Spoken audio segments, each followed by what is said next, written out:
Welcome to my channel. Talking about Alaskan mysteries and all the things that, well, I don't want to say all the things, but some famous Alaskan mysteries and maybe some possible reasons for the disappearances and a little fringe too as well. The first disappearance I want to talk about is Gary Frank Sonderden.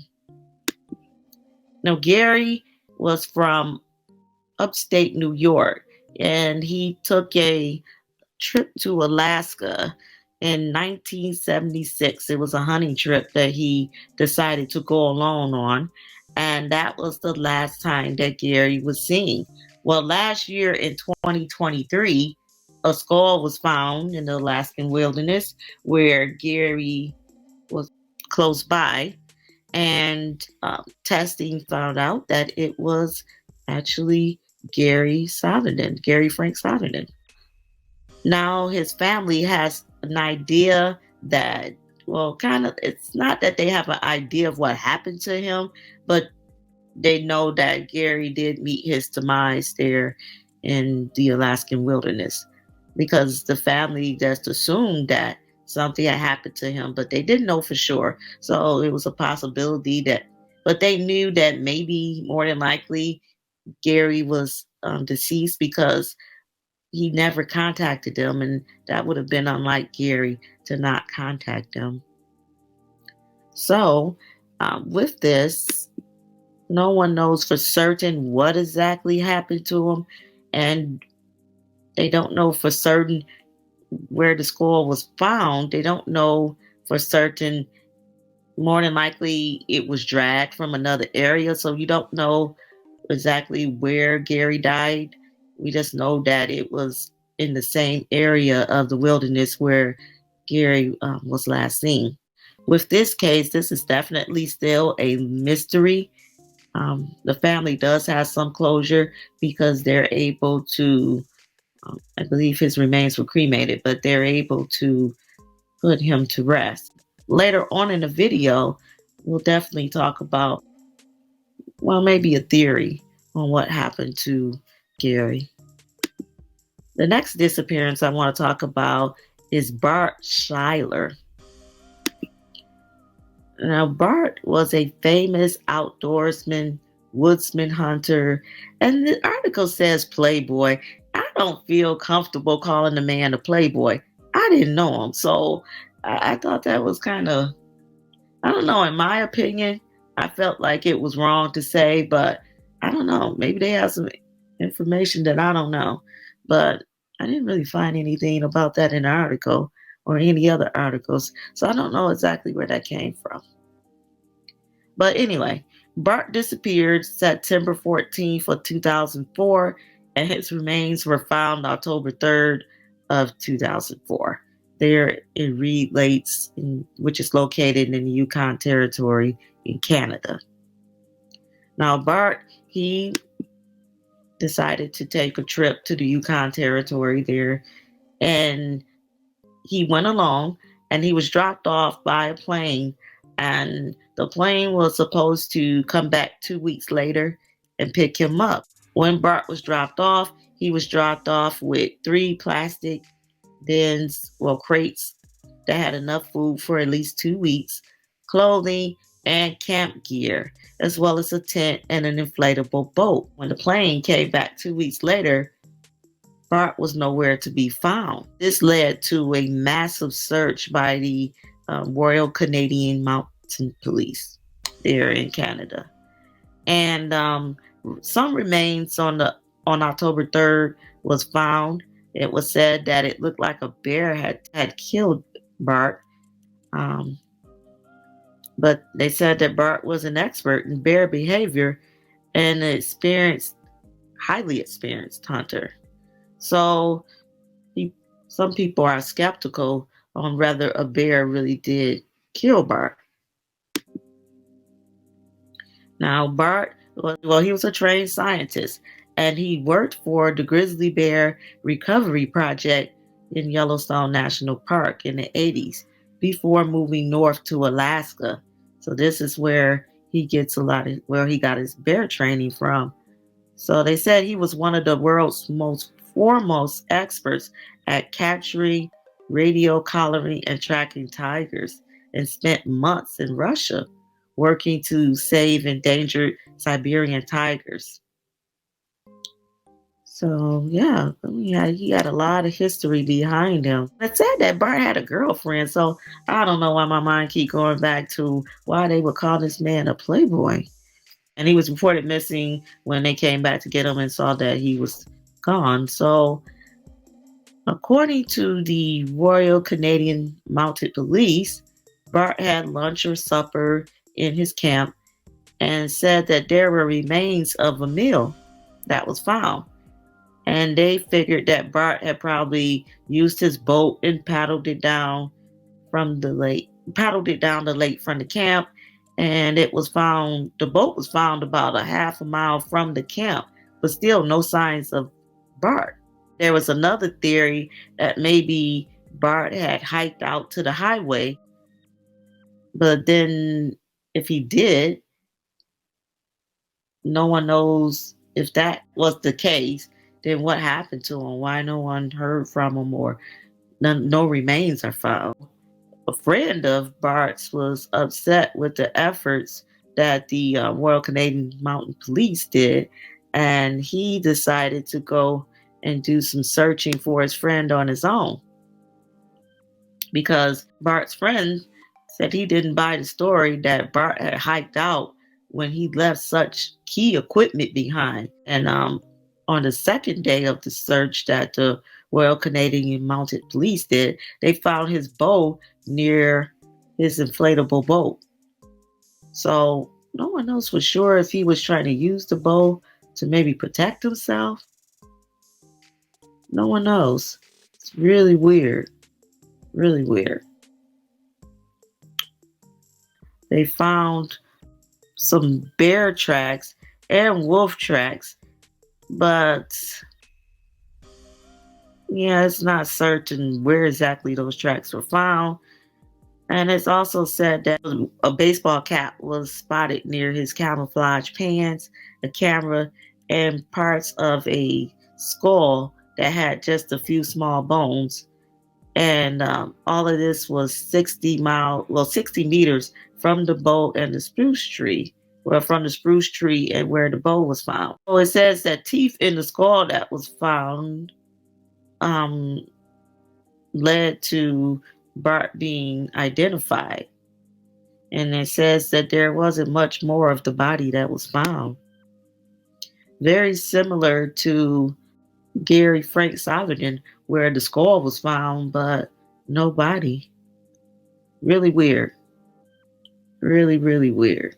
The Royal Canadian Mounted Police, well, they're called the Mounties. They came up with the assumption that a grizzly bear or some type of bear had killed Bart because there was a lot of grizzly scat in the area. And scat is basically, their excrement.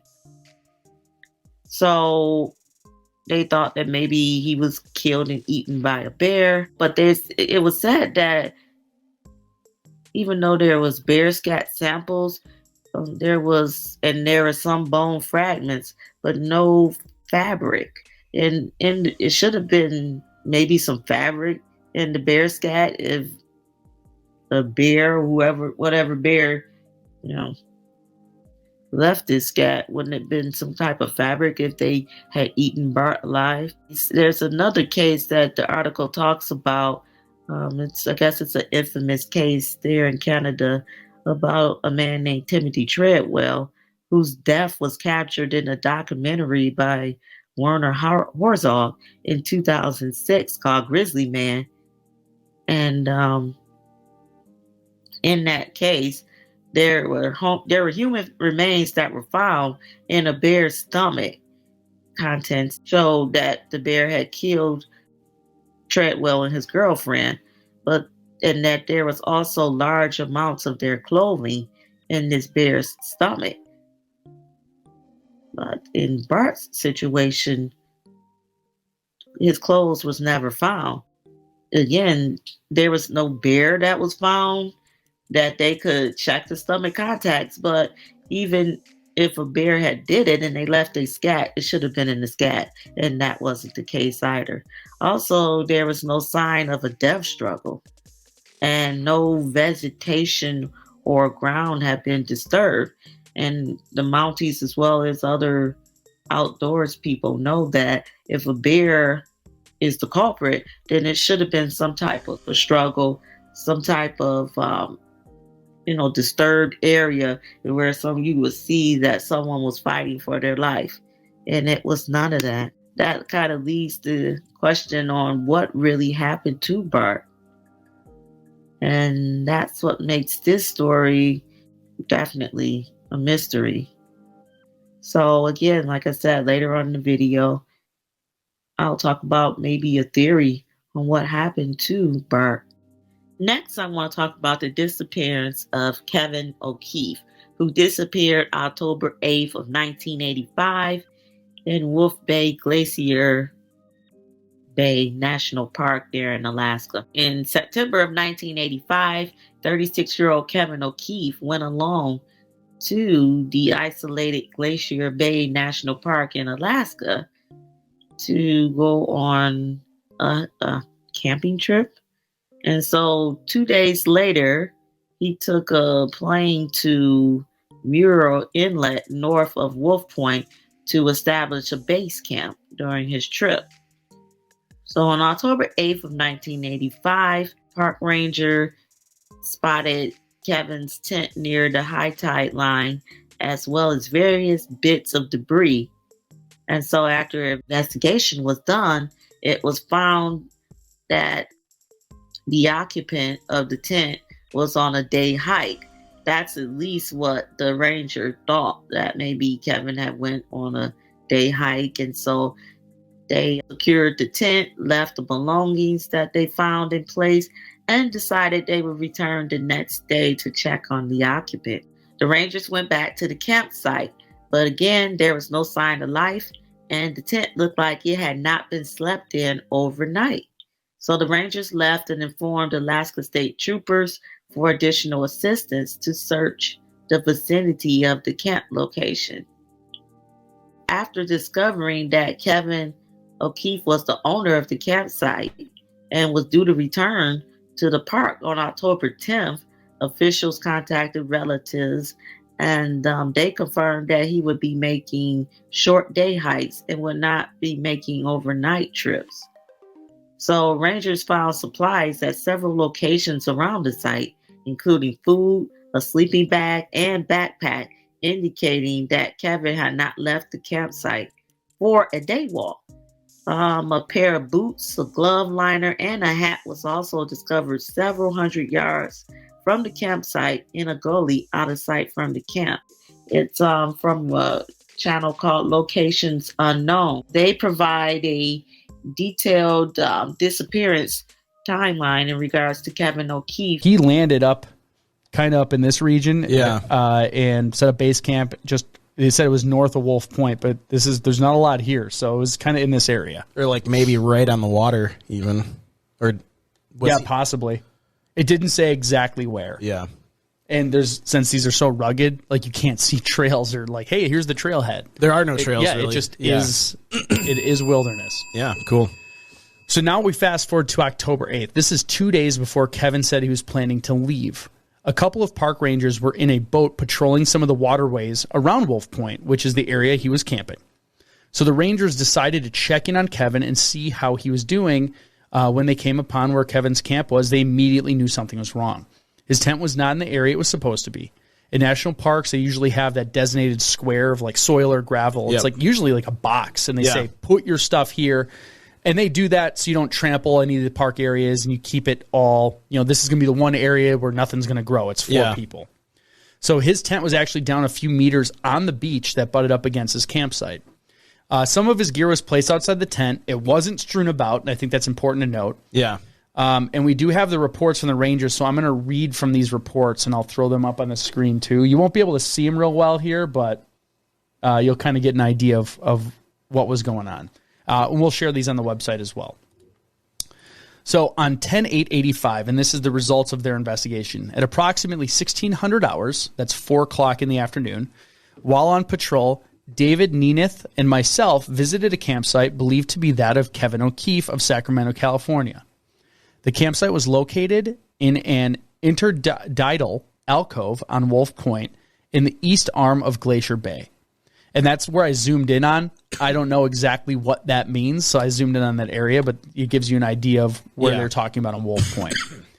The initial observation showed a high tide debris line at the base of the tent.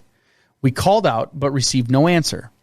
At that time, we zipped open the tent and observed a sleeping bag laid out on a blue foam pad and a green Kelty backpack lying beside the sleeping bag. So it looks like he had just been in there. Like, all his stuff was unpacked. Yep. No sign that, like, a bear attacked his tent or something and, you know, threw everything around. Yeah, I'd say the one thing is they saw a high tide debris line at the base of the tent. It didn't sound like it got up to the tent. So take that with a grain of salt. It says we walked around the camp ranging as far as 100 yards, about 100 feet to the north of the tent. We found 2 stuffed sacks at the base of a clump of alder. A palpation of the sacks led us to believe that this was his food cache. Because O'Keefe was not due to be picked up until the 10th, we left his camp untouched, thinking he was out on a day hike. An additional note was that the tent had a broken pole that held up the rainfly. So one of the top poles in the top looked like it was potentially broken. Yeah. So now this is 10/9, a day later. Okay. 10/9/85, so October 9th, 1985. I returned and motored by in a drumlin at 11:30 hours. That's in the morning, so I think that's the boat he was in. The area appeared to have been untouched overnight. I then picked up David Nemeth and Jane Letarte from Nunatah Cove, and we motored to Wolf Point. We went ashore to investigate. The tent had not been repaired, and the gear didn't appear to have been disrupted. We then anchored offshore until dark, then returned to Goose Cove for the night. At 18:30 hours, that's 6:30 at night, Bartlett Cove was notified that a search should be initiated as it appeared that O'Keefe was missing. An overflight was requested for the next morning, and notification was made to acting SUPT dot. I don't know. Is that superintendent? I'm guessing that's Superintendent Gary. Is that a title with the Park Service, like a superintendent of the park? Yeah. Okay. I just don't know. Gary Vequist with a request that the Alaska State Troopers be notified and alerted that the Sea Dogs be put on standby, pending the result of the overflight. Later this evening, we were notified that an overflight was scheduled for 1000 hours the next morning. So now we are on October 10th, 1985. This is the day he was supposed to be leaving. So if he was gone doing something else, this is the day in his itinerary that he was supposed to come back. Yeah. On 10/10/85, at 0800 hours, we motored from Goose Cove to the western shore of the Muir Inlet and checked the shoreline to Wolf Point. We arrived at Wolf Point at 0900 hours and went ashore to take an inventory of the equipment. See attached sheet for the complete inventory of the tent, pack, and food caches. We do have that too, so we'll be posting that online. At 1000 hours, a Cessna 206 on floats from Glacier Bay Airways arrived with Art Hayes as the pilot and Ranger Lee Seelig as observer. I then got aboard and we made a 2-hour overflight. See attached map of the sea area. I don't have that and I couldn't find it. Yeah. So that did not come in the FOIA request. Nemeth and Letarte went ashore to do a hasty search of the area. The flight and hasty search turned up nothing. Seelig then disembarked the plane and was instructed to await the Sea Dogs before continuing the search, so as not to further contaminate the area with human scent. So before you go further, my initial, first of all, it seems like he went out on September 20th, or he flew there. September. So the 22nd is when he actually went out to establish his base camp. It's now the 10th, and it still doesn't even sound like a full-fledged search is underway. It's a couple rangers and a plane kind of flying around. Not to take anything away from that, but and they have no idea when essentially the first missing would have been. I mean, it could have been 4 or 5 days before the 30th of September. It could have been 2 days after. Yeah, he got there. They have no idea. So obviously Joe researched this, so I don't know the case, but I can already say in my head that this is not a good sign that the search is moving this slow. And it's not anything to do with the park of the rangers. This is a very remote park. Yeah. There's not like a bunch of trails they can hike up to go to a spot. And even, the equipment available. It's such a remote park. I mean, well, and there was nothing occurring that seemed off itinerary. Even when they first saw the stuff, and that's why I said it was important. It wasn't strewn about. Like they explained it as his stuff was kind of set out around the tent. Yeah. So they didn't think anything of it. Like, okay, maybe he's just gone. We'll check back in tomorrow, and that's kind of like, all right, maybe he's still when I not take a back. hike. Yeah, nothing's been touched. This doesn't look. Now let's start raising some red flags. Okay. So at 14:30 hours, that's 2:30 in the afternoon. I'm so glad you know military time so quickly. It's just -2. I know, but 2 scent/tracking dogs and handlers from the Sea Dogs in Juneau arrived via a chartered Livingston ERA helicopter with Charlie McLeod as pilot. This is a really detailed report, by the way. This is a very detailed report. Oh, yeah. They have nothing better to do. So Sea League accompanied with the Sea Dogs, Riley Ritchie, Bay looks acts with Taco, and Dave Haas, Juneau, Alaska with Rennie. So they even named where the dogs came from. That's funny. And searched the area until dark. At 18:30 hours, that's 6:30, excuse me. During the ground search, Nemeth and Letarte were on board the helicopter doing an aerial overflight of the area. See attached map. Again, I don't have that map. The Drumlin anchored up at Wolf Point overnight at 13:30 hours. That's 1:30.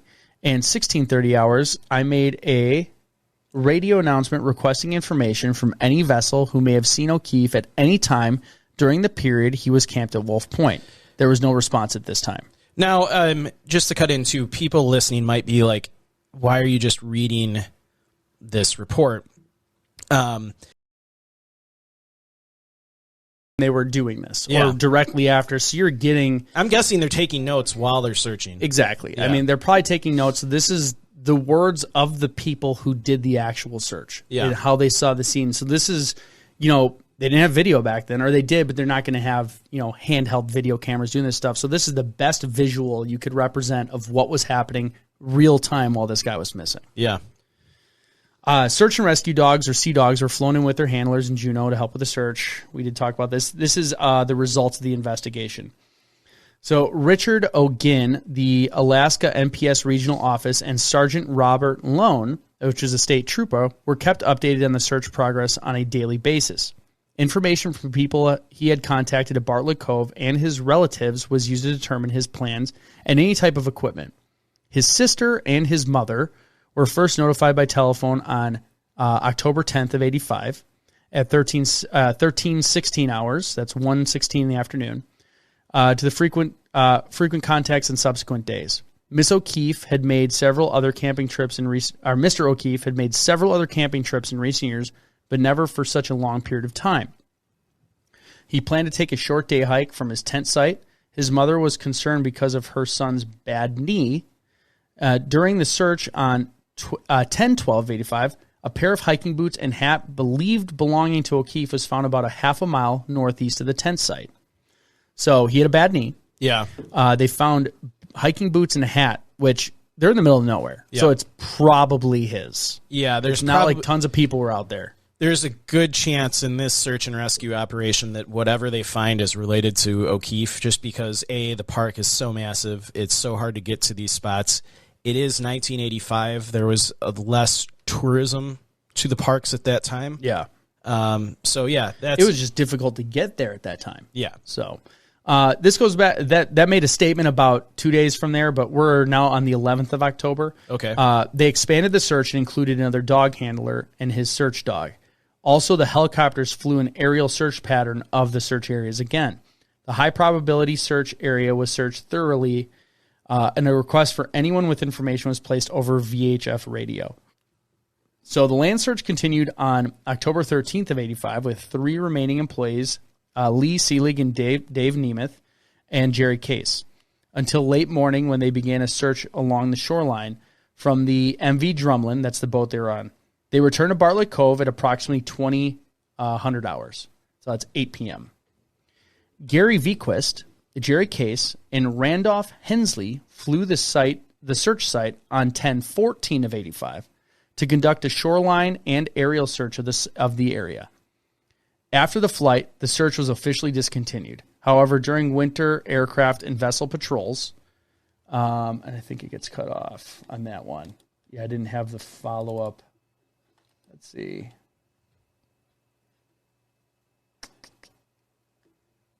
Yeah, I didn't have the sheet on that one. Okay. I think this might be it. Yeah, Joe's just looking. I'll move on. All right. This is a separate report. They're talking about the third dog handler. Like I said, we're gonna show this. All right. They want to show to check the Wolf Point, then check the entire north shoreline of West Coast. Of note, here we go. The Sea Dogs alerted to item 76 through 92 on the attached inventory. Jane Letarte found item 93. So that's where they found some of the stuff that they're looking at. Yeah. I'll throw it up on here, but again, this is going to be posted. It's a very detailed list of all the stuff they have. I mean, it's like water a lot bottle of stuff with it it, too. Number 7, water bottle, 1 liter. Number 8, water bottle, half liter. Number 9, stuff sack, blue. Number 10, stuff sack, blue, smaller. 11, cord, nylon. So they were incredibly thorough. So they had mentioned that the dog found item 76 through 92 in a different spot. So that would include a black plastic bag, mothballs, another bag with plastic, a ticket for Alaska Airlines, some food, the crackers, salami. The following items were found several hundred yards from the tent. That was the boots, their Vibram soled Wilderness brand, size 10.5, hat, knit brown wool. And then a couple hundred yards from the tent site, they found the gloves that were green knit gloves that were lined. So we had a lot of stuff with him. He had a ton of stuff, but he was there for 3 weeks. Yeah. So it was a lot of food. And that was another thing, too, is it seemed like there was a lot of food left. Yeah, so that makes me think that... Keep it in your back pocket. Okay. Keep it in I'll keep See, you've been doing most of the stories recently. I know. Yeah. See how difficult it is to hold your theories in? It discovers campsite and virtually all of the equipment you'd expect to be at a campsite in Alaska of someone who's staying there for a few weeks. Yeah. Well, it was all there, and his backpack was fully packed as if he was going to go on a hike. It had food, it had extra clothes, it had water.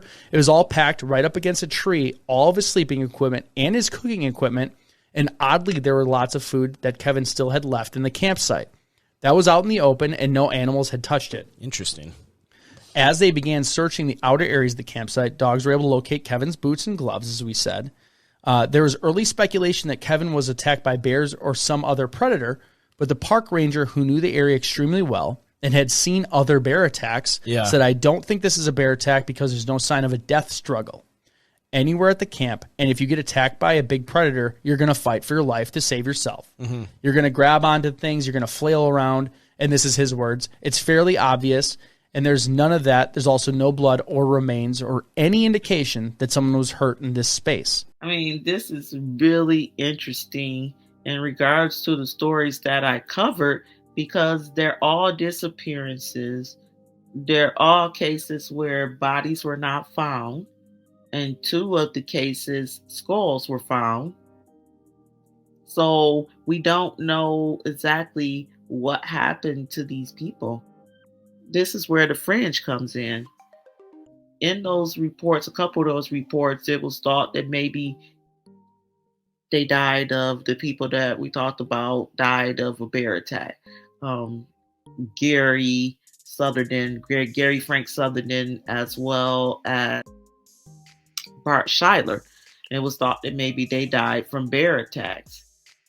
But, I mean, that could be a possibility. But also, I mean, there are a lot of cases where people in these areas have said that in the Alaska period, there is presence of a Bigfoot. There's an infamous town, Portlock, Alaska, where the whole town left because it was, quote unquote, terrorized by a Bigfoot. And this is a true story. So with that said, let's view a couple of clips regarding the theories of a Bigfoot there in Alaska. My name is Keith Lindsay, and I live in Fairbanks, Alaska, and I work as a school nurse here. I moved to Alaska because I really enjoy the outdoors. I saved for like 7 years just to get here, and then we've been here since 1999. When you go out metal detecting here in Alaska, you really never know what you're going to find. Mainly because a lot of the stuff you find it's what's left over from either the gold rush or where they tried to start little communities that didn't last. People have been seeing Bigfoot in Alaska ever since people started coming here. I personally have never seen a Bigfoot, but I sure have seen the evidence that they've left behind. Now, this is what me and my grandson found 2 years ago.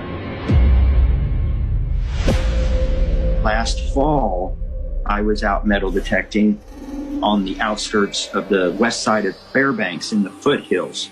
I started hearing splashes in the water beside me. When beavers swim around, if you get too close to their territory, they like to take their tails and smack that water. So that's what I thought it was. But as it got darker and darker, I started hearing these sounds. At first, I thought they were wolves howling, because wolves make some really weird noises. Whoa, did you hear that?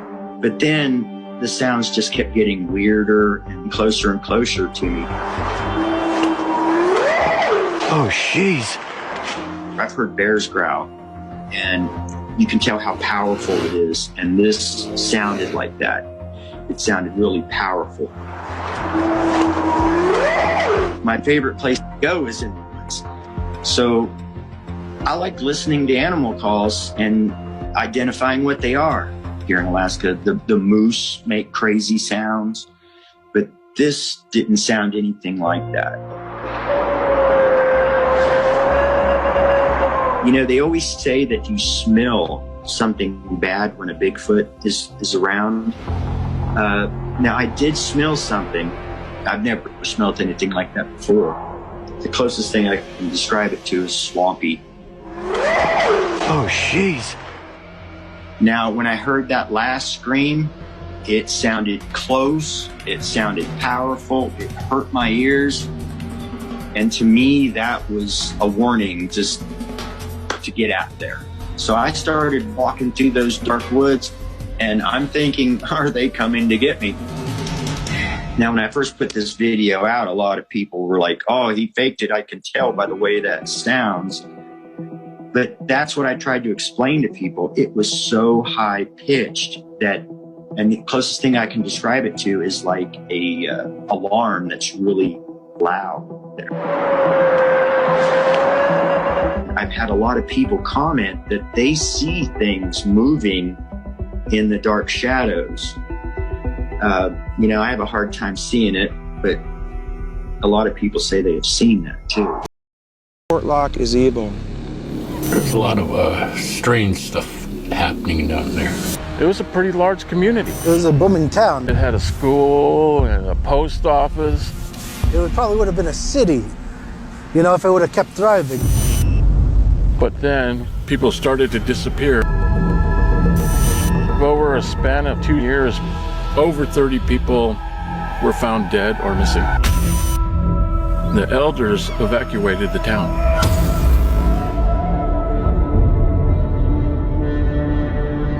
Went from 100 to a 0 overnight. Everybody left.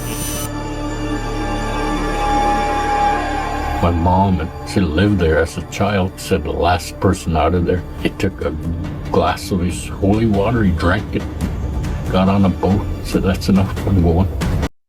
And here's an article that talks about Bigfoot believers in frenzy as barefoot prints found deep in Alaskan wilderness. And this happened last year in August, where these footprints were found. And it says that a series of barefoot prints were found in the woods in Alaska, and it has some Bigfoot enthusiasts inside it. And then some other people think that maybe there's a more simpler explanation for it. And as you can see, Here's a large footprint that was found. This footprint was measuring 20 inches. And they said another footprint was found early in the year that was measured 16 inches. So, yeah, that if that was a bear, that would be one of the biggest bears that was found. I mean, in modern day history. I mean, if you go back into cryptid mythology, I want to say, I don't want to say mythology, but cryptid folklore, during prehistoric times, it was said that there was a giant bear called, I think it's Giantificus, something like that. And it was supposed to be like one of the largest bear type prehistoric animals of that time. But that's why I said a prehistoric times, because in modern day, there is no bears that are on record that will have footprint span of 20 inches and another of 16. That's insane. And again, here's the footprint right there. And if you look up at the top, it looks like kind of like almost toes, like looks like a real foot almost. And here's another article that says Sasquatch spotted in the remote mountains of British Canada. And so this could be, I mean, that one right there could be, refuted, or people could come up with their renditions of what they think was spotted. I don't know for sure. So just thought I'd put that out there. But here's another article in regards to the curious case of the Alaskan killer Bigfoot. And this is what I was talking about in regards to this Sasquatch-like creature that frightened the locals out of Portlock, Alaska in the early 1900s. Portlock is a ghost town, but it wasn't always a ghost town. Tales come in regards to this town when people talk, especially people in that area or from Alaska, when you talk about the town of Portlock, it's always this story about a giant hairy beast terrorizing the locals there. And there was also some unsolved murders that happened there in Portlock in the 1920s. Now, the residents of Portlock talk about a tale about a man named Albert Petka who was struck fatally by a mysterious creature in the 1920s. He is believed to have used his dogs to frighten off the mysterious monster, but the beast struck him fatally in the chest. Now, Albert lived to tell people about his experience with the creature after surviving the blow. Nevertheless, the lethal blow he had taken claimed his life a few days later. Now here's another one. Adam Kamluck, a logger, died mysteriously in 1931, according to reports. Kamluck was hit over the head by a massive wood chunk that was too heavy for a person to lift, and Kamluck's body was discovered 10 feet from a nearby crane that had blood on it. Now, the locals started to become increasingly concerned about certain discoveries over time. Most men used to work on the cliffs as miners, trappers, loggers, and other jobs, but several folks who went about daily routines vanished under mysterious circumstances and was never seen again. Bodies began turning up throughout the Alaskan town. The villagers were much more terrified because of this. The bodies of missing persons were found scattered throughout the village. A portion of the men's corpses were carried into the bay by the rivers that supplied them. Another discovery revealed in 1940, which surprised the residents in that area. A hunter had left on his usual hunting journey. He never came back home, and a search party was dispatched to locate the missing hunter, and the team was surprised upon discovering the hunter's body in a creek. The body was dismembered and disfigured. And so people thought that maybe this was a bear attack. It was unusual and inconsistent for a bear to do this, to leave the body how it was found. In this situation about Portlock, now it seems like something more fringe or more mysterious is going on. So I definitely believe that there was some type of Sasquatch or Bigfoot that was running around and doing what was happening in this town. Definitely. I mean, what other explanation could come from it? And so that kind of leads to the other stories that I talked about earlier in this video. I definitely believe that these men could have been victims of a Bigfoot. And especially in the case of Kevin O'Keefe, where his they found his camouflage pants next to some of his things that were left behind. The food was untouched. There's things that is unnatural for a bear or any other animal. That food would have been ate, and it was like bears can even get through stainless steel cans. So that food would have been ate. And what bear takes off pants to maul a victim? And you definitely would have saw some type of struggle. Everyone will think according to what they think. Some people don't want to believe in that there's things that we don't know about that's out there.